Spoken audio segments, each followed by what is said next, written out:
Singkat, yang terjadi di bumi Syam itu adalah sekarang penjajahan.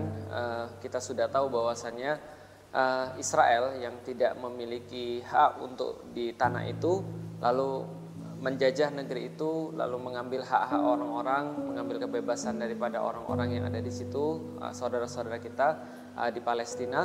Lalu kemudian mereka menjajah dengan kasar ya, dengan mengorbankan banyak sekali nyawa, banyak melakukan kekerasan, dan itulah sebenarnya yang terjadi di bumi Palestina atau di Baitul Maqdis.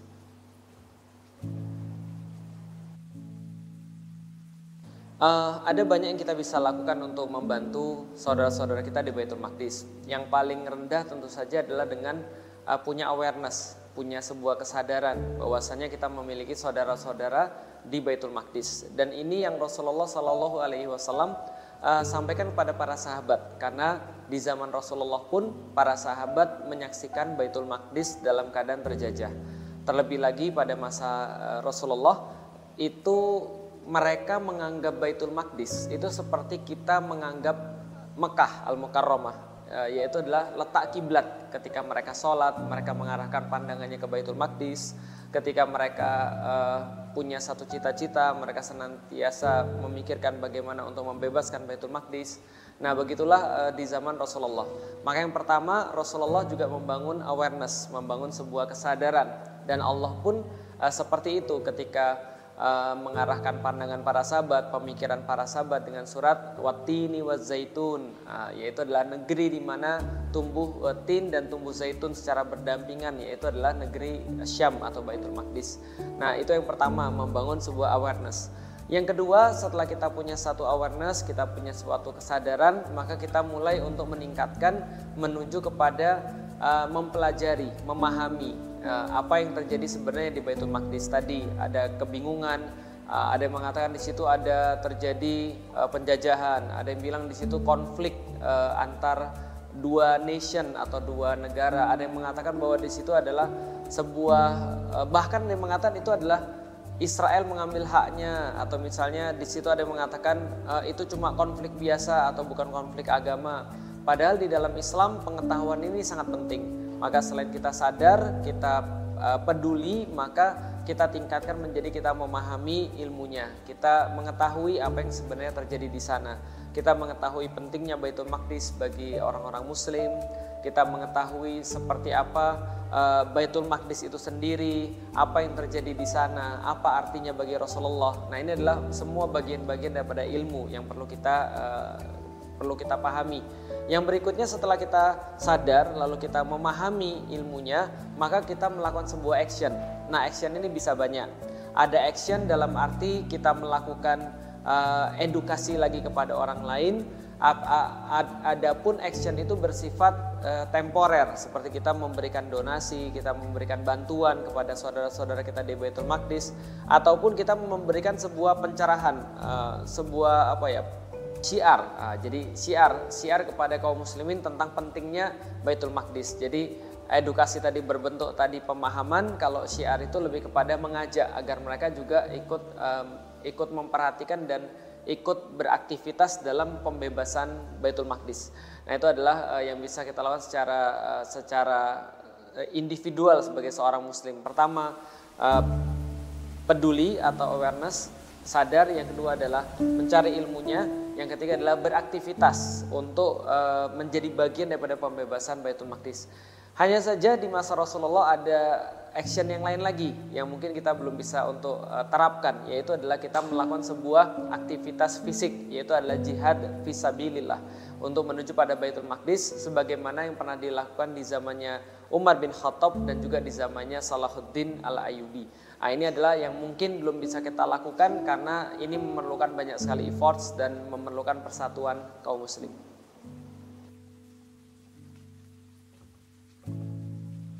Permasalahan di tanah Syam tidak akan selesai atau tidak selesai-selesai. Pertama, karena gini, sesuatu yang berharga itu pasti akan menarik perhatian banyak orang. Nah, itu yang pertama. bahwasanya Syam ini bukan hanya bagi orang-orang muslim. Kita tidak hanya bicara orang-orang muslim, tapi juga orang-orang selain muslim pun mereka juga menyadari bahwa Syam ini adalah tempat yang sangat penting. Mereka mengatakan Syam itu adalah crossroads of the world. Jadi simpangan daripada seluruh dunia. Nah, makanya tempat penting ini pasti akan memancing konflik. Sebagaimana ya kayak di Indonesia misalnya, kalau ada tanah terletak di Golden Triangle misalnya di Jakarta, ya pasti itu akan memancing banyak konflik dibandingkan dengan tanah misalnya di daerah mana gitu, misalnya ujung mana gitu. Nah, yang pertama adalah karena berharga.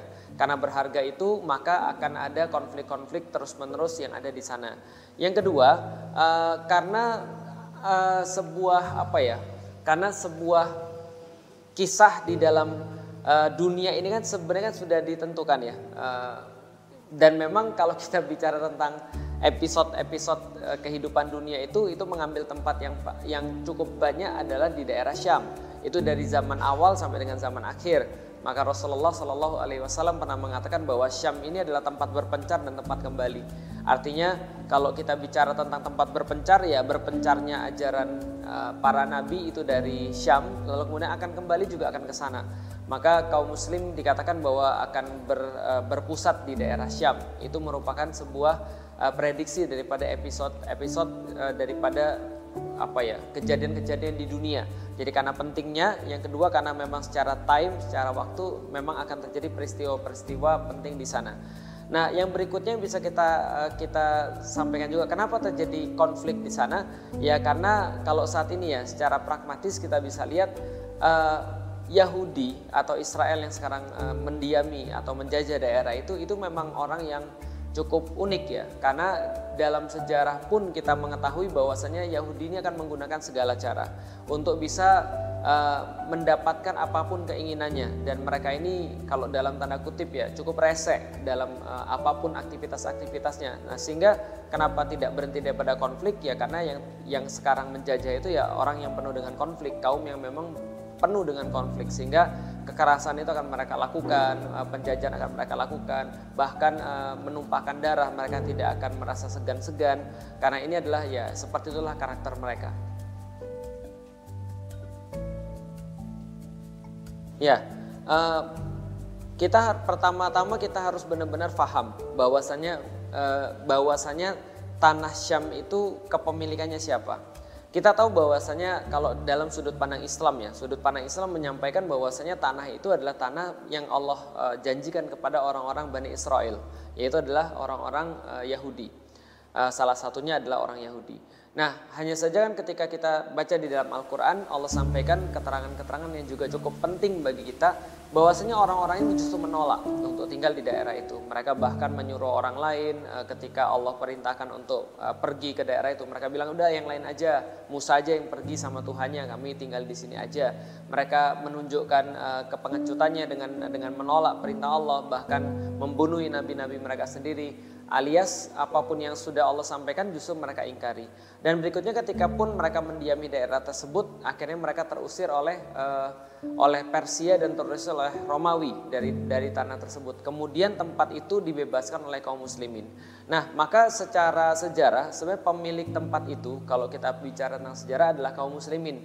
Atau kalau kita bicara lebih imani dalam tanda kutip, maka siapapun yang Allah sampaikan boleh mendiami tanah itulah yang sebenarnya berhak atas tanah itu, yaitu adalah orang-orang yang beriman.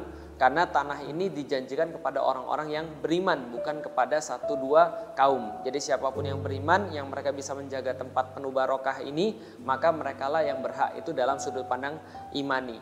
Nah, jadi kalau seandainya kita sebagai seorang muslim, bagaimana caranya agar kita mengakui atau kita sadar bahwa Baitul Maqdis itu adalah bagian daripada kita. Sederhana aja sih sebenarnya. Kalau kita seorang muslim, kita beriman kepada Allah dan Rasulnya, maka kita pasti akan mementingkan apapun yang dipentingkan oleh Allah dan Rasul. Salah satu kisah sederhana.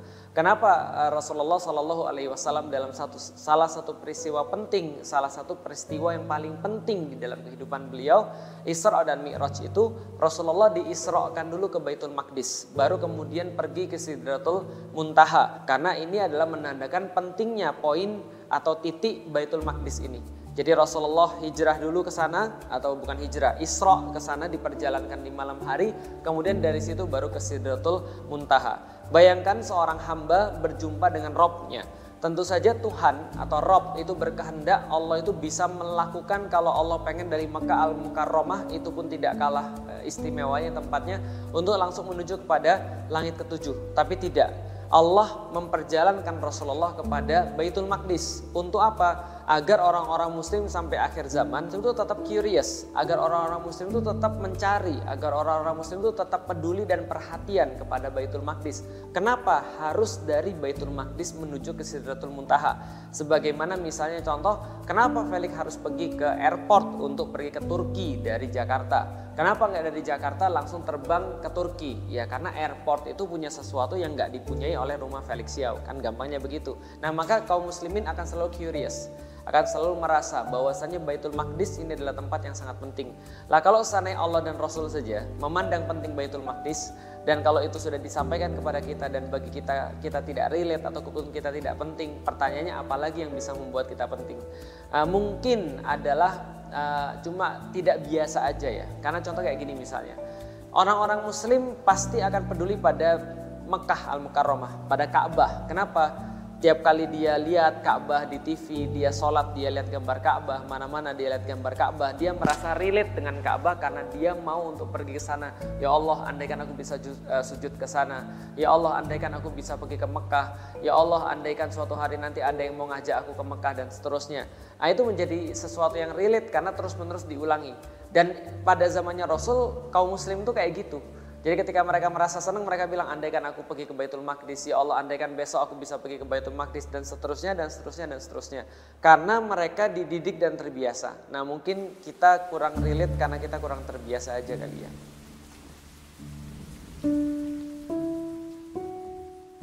Betul, sekarang tidak ada satupun pemimpin muslim yang cukup kuat untuk bisa menunjukkan izah kaum muslimin sebagaimana yang dilakukan oleh Umar bin Khattab atau dilakukan oleh Salahuddin Al-Ayyubi yang didahului oleh Nuruddin Zanki ya, pada saat itu. Betul, sekarang belum ada. Hanya saja apakah itu boleh menjadikan kita untuk berjihad fisabilillah untuk ke sana? Nah, pertama-tama perlu kita sampaikan dulu bahwasanya tidak ada satupun larangan untuk berjihad ke sana, apalagi bagi orang-orang yang ada di Baitul Maqdis. Bagi orang-orang yang sudah diperangi, tentu saja mereka berhak untuk membela diri. Jihad defensif namanya di dalam Islam, tentu saja dalam kitab-kitab itu semuanya diatur. Nah, kalau misalnya bagi kita secara pribadi, maka apakah kita boleh? Maka tadi sudah saya sampaikan tidak ada satupun larangan untuk melakukan seperti itu. Hanya saja yang perlu kita sampaikan ini ada diskusi ketika kita berdiskusi dengan beberapa cendekiawan, beberapa ahli ilmu yang berkaitan dengan Baitul Maqdis, maka mereka selalu mengingatkan ilmu itu sangat penting sekali. Bahkan sebelum kita beramal, maka ketika kita ingin beramal jihad fisabilillah kita harus memahami dulu seperti apa ilmunya ketika kita melihat perjuangan pembebasan Baitul Maqdis. Nah, para ulama dan cendekiawan mengingatkan kepada kita bahwasanya setiap amal itu terikat dengan Rasulullah Shallallahu Alaihi Wasallam. Maka pertanyaannya apakah Rasul langsung untuk menuju ke sana untuk mengumandangkan jihad? Jawabannya tidak. Tapi Rasulullah mendahuluinya dengan sekitar 14 sampai 16 tahun untuk mendidik para sahabat tentang pentingnya Baitul Maqdis. Jadi jihad ilmu itu penting sebelum melakukan jihad-jihad secara fisik. Yang sangat populer adalah pembebasan dari pikiran kita itu mendahului daripada pembebasan tanah Baitul Maqdis. Jadi freedom of mind is before freedom of land. Jadi sebenarnya ini harus kita pahami.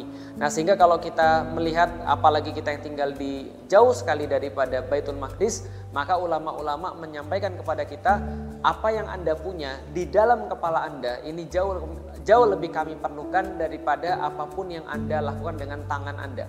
Itu yang mereka sampaikan kepada kita. Walaupun tentu saja tidak ada larangan sama sekali. Toh ketika kita melihat saudara-saudara kita yang mereka berjihad secara fisik untuk membela kehormatan Baitul Maqdis, kita pun senantiasa mendoakan mereka, kita pun senantiasa ingin menjadi bagian daripada mereka. Hanya saja untuk kita yang ada di negeri yang lumayan jauh, maka yang kita lakukan adalah yang lebih utama jihad ilmu itu sendiri, atau memahami betul tentang Baitul Maqdis dan kita menjadikan diri kita sebagai seorang yang bersiar untuk meyakinkan, untuk menyadarkan, untuk mengedukasi serta memberikan ajakan pada mereka untuk sama-sama memperjuangkan pembebasan Baitul Maqdis. Maka ketika ada sahabat yang pengen pergi ke Baitul Maqdis, Rasulullah sampaikan, udah kirim aja hadiah ke sana. Kenapa? Karena ya Rasulullah mungkin mengkhawatirkan ada fitnah yang terjadi ketika orang-orang itu pergi ke Baitul Maqdis dalam keadaan terjajah. Mereka tidak bisa beribadah secara sempurna, mereka kemudian mungkin melegitimasi penjajahan di sana seolah-olah tidak ada apapun yang terjadi karena mereka bisa bebas untuk travel di situ, jalan-jalan, seolah-olah nggak ada kejahatan yang terjadi dan kezoliman serta penjajahan yang terjadi. Itu pendapat yang pertama, bahwasanya pergi ke sana ke Baitul Maqdis pada saat Baitul Maqdis sedang terjajah itu banyak mudorotnya, memberikan legitimasi pada penjajah, bahkan memberikan devisa pada penjajah. Tapi yang paling parah menurutku ya opini itu. Jadi seolah-olah orang bilang, lu bisa jalan-jalan di sana nggak ada masalah kan? Apalagi ketika ada orang pulang cerita, Yahudi tuh baik-baik loh. Aku kemarin ke sana tuh kayak dibiarin masuk aja dan segala macam. Padahal gini, kita tuh kayak ibu kita baru ditusuk mati di depan muka kita. Lalu kemudian yang nusuk tuh ngasih uang jajan, terus kita bilang dia baik. Nah, jadi padahal kalau nggak ada dia, ada ibu kita, ya ibu kita pasti take care kita. Tapi kita merasa bahwa dia baik itu ya gara-gara cuma perkara kecil yang diberikan kepada kita. Nah itu menurutku yang paling parah, opini itu yang terjadi. Kalau andai kan ada orang yang bilang baik-baik aja kok di sana, kita happy aja, Yahudi nggak ada masalah kok, dan seterusnya. Itu pendapat yang pertama. Jadi ada banyak mudorot, ada devisa yang masuk sana, legitimasi, ada banyak fitnah yang terjadi pada kita. Ketika kita contoh misalnya sampai ke sana terus nggak boleh pergi ke masjid, atau kita bawa istri kita harus kemudian digeledah untuk sampai masuk ke masjid, atau kita sendiri digeledah, kita saksikan kaum muslimin ketika di sana digebukin, kita nggak bisa berbuat apa-apa. Ini adalah perkara yang menurutku lumayan riskan untuk pergi ke sana. Ini pendapat yang pertama. Yang kedua adalah mengatakan bahwa nggak apa-apa, pergi aja ke sana, atau nggak ada larangan kan, pergi aja. Nanti kalau kamu pergi kita bisa dekat dengan saudara-saudara kita. Nanti Allah sudah berjanji siapapun yang masuk maka dia akan dimenangkan oleh Allah. Ini ada pendapat yang kedua. Makanya tentu saja ketika kita melihat kedua pendapat ini kita tidak boleh untuk saling menyalahkan. Hanya saja kalau aku meyakini dan aku merasa bahwa pendapat pertama lebih kuat, yang bahwasanya kita nggak usah kesana aja dulu. Kalau kita punya uang, kita bikin program aja untuk bisa membuat saudara-saudara kita di Baitul Maqdis itu merasa tertolong, atau kita buat jihad ilmu tadi tentang Baitul Maqdis.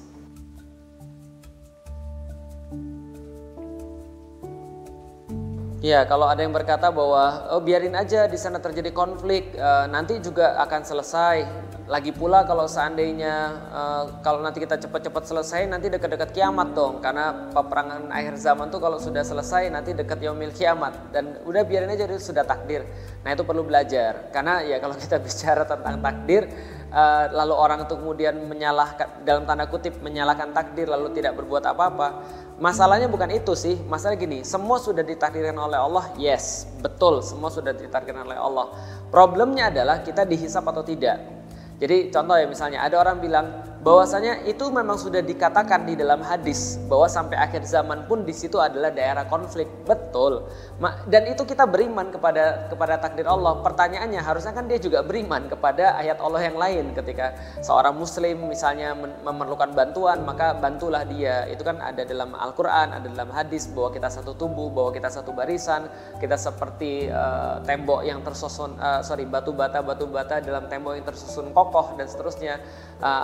Bahwa seseorang muslim adalah saudara muslim yang lain, ini semua kan juga adalah dalil gitu kan ya. Artinya takdir itu sesuatu yang pasti, tapi taat dengan Allah, dengan peduli pada saudara, itu adalah sebuah pilihan yang akan dihisap oleh Allah. Takdirnya nggak bakal dihisap, orang Allah yang sendiri yang ngasih tahu bahwa akan kejadiannya kayak begitu, bahwa Rasul sendiri yang Rasul sendiri yang bilang bahwa kejadiannya akan seperti itu.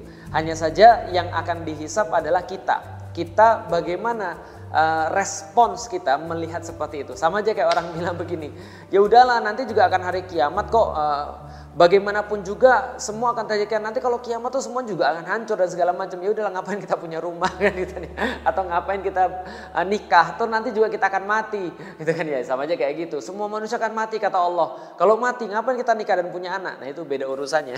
Jadi satu adalah urusan keyakinan kita kepada Allah, satu adalah urusan pilihan hidup kita melihat satu kondisi yang terjadi atau respons kita, dan kita akan dihisap berdasarkan respons kita, bukan berdasarkan dalil tentang yaumil kiamah. Aku kok menyadari bahwasanya pertama ya, kalau ada orang bilang udahlah yang penting bantu dekat-dekat kita aja, jangan jauh-jauh, itu biasanya orangnya nggak bantu juga. Jadi dia cuma alasan doang, padahal dia juga yang dekat-dekat juga nggak dia bantu. Itu yang pertama. Yang kedua, kalau dia masih mengatakan bahwa orang-orang Palestina itu jauh, berarti dia memang belum merasa dekat gitu. Contoh misalnya kayak gini ya, misalnya ya. Aku punya saudaraku ada di Australia, adikku. Kalau ada sesuatu yang terjadi pada adikku ya, anaknya baru lahir misalnya. Aku merasa turut senang gitu kan ya. Kenapa? Karena bagiku dia dekat gitu maksudnya, walaupun dia di Australia ya, secara fisik dia jauh. Makanya dekat atau enggak dekat tuh kadang-kadang lebih permasalahan hati daripada permasalahan jarak. Maka kalau kita tanya bahwa teman dekatmu siapa sih, ya bisa jadi bukan yang di dekat kamu secara fisik gitu maksudnya. Sama seperti ketika Rasulullah SAW menyampaikan bahwasanya kiamat tuh dekat dengan kehidupan kita tuh kayak dekatnya kayak gini. Rasul mendekatkan kedua jarinya. Ya dekat itu maksudnya apa? Dekat itu artinya kita harus bersiap-siap dengan kiamat yang besar ataupun kiamat yang kecil, yaitu kematian kita sendiri. Hanya saja ada orang-orang yang mengatakan bahwa yang dekat aja masih banyak masalah, apalagi kenapa harus bantu yang jauh? Kita harus sampaikan mungkin kita belum merasa dekat dengan orang-orang yang ada di Baitul Maqdis. Nah kalau aku berpikir sebaliknya, bahwasanya orang-orang di Baitul Maqdis itu akan menjadi saksi di yaumil kiamah, karena mereka adalah orang yang terzolimi di atas muka bumi, mungkin termasuk orang yang paling dizolimi. Sesusah-susah kita di Indonesia, kita masih punya KTP Pak. Tapi kalau kita bicara tentang teman-teman kita di Baitul Maqdis, mereka jangankan punya KTP, mereka dianggap hidup aja tidak gitu maksudnya. Nah ini adalah sesuatu yang bisa kita sampaikan kepada orang-orang juga, walaupun ya tadi ya orang-orang tadi yang ngomong kayak tadi itu mungkin nggak akan bisa ngerti, karena memang mereka dekat itu kalau kita punya rasa cinta, punya perhatian. Makanya menurutku sih nggak usah didebat. Kalau misalnya ada orang yang mengatakan ya udahlah ngapain kita bantu yang jauh-jauh, ya udah yang dekat aja, ya udah bantu RKI yuk misalnya gitu kan ya, bantu rumah Quran Alilay dekat nih, masih ada di Indonesia, masih ada di Bogor misalnya, atau di Jakarta nih kita ada kajian juga, yuk bantu yuk. Nah gitu kan ya, ya udah nggak apa-apa, dia mau bantu yang dekat monggo, kita juga nggak menyalahkan. Hanya saja kita berharap ketika kita mengedukasi orang, kita memberikan pada orang pemahaman tentang Baitul Maqdis, maka kecintaan dia terhadap Baitul Maqdis itu akan tumbuh, dan ketika itu terjadi, maka dia akan menyampaikan bahwasanya membantu saudara kita yang ada di tetangga kita, di sebelah rumah kita, dan membantu saudara kita yang ada di Baitul Maqdis itu semua sama-sama kebaikan. Dan kebaikan-kebaikan itu memang terkadang kita memilih berdasarkan perasaan kita. Kadang-kadang kita pikir bahwa kayaknya menurut gue dia lebih perlu deh, kayaknya menurut gue ini adalah lebih kontribusinya lebih besar deh. Ya udah nggak apa-apa, toh sama-sama kebaikan. Kalau sama-sama kebaikan, mau jauh mau dekat itu sama. Yang kita pertimbangkan perkara-perkara lain, siapa yang lebih dizolimi, siapa yang lebih menderita, dan seterusnya. Lagi pula teman-teman sekalian, kalau kita membahas tentang yang jauh dan yang dekat, dan membahas tentang yang sedikit atau yang banyak dan segala macam, itu pembahasannya tidak akan pernah habis. Kenapa? Karena masalah manusia itu selalu ada. Jadi kalau kita mau bilang gini ya, kita itu harus yang dikit-dikit dulu baru yang banyak. Yang dikit-dikit itu nggak akan habis masalahnya, yang banyak apalagi. Kita tuh masalah yang dekat-dekat aja dulu kita beresin, baru yang di jauh misalnya. Problemnya adalah seseorang tidak akan pernah selesai daripada masalahnya gitu maksudnya. Jadi yang deket-deket itu nggak akan pernah usai. Jadi ya udahlah, nggak apa-apa.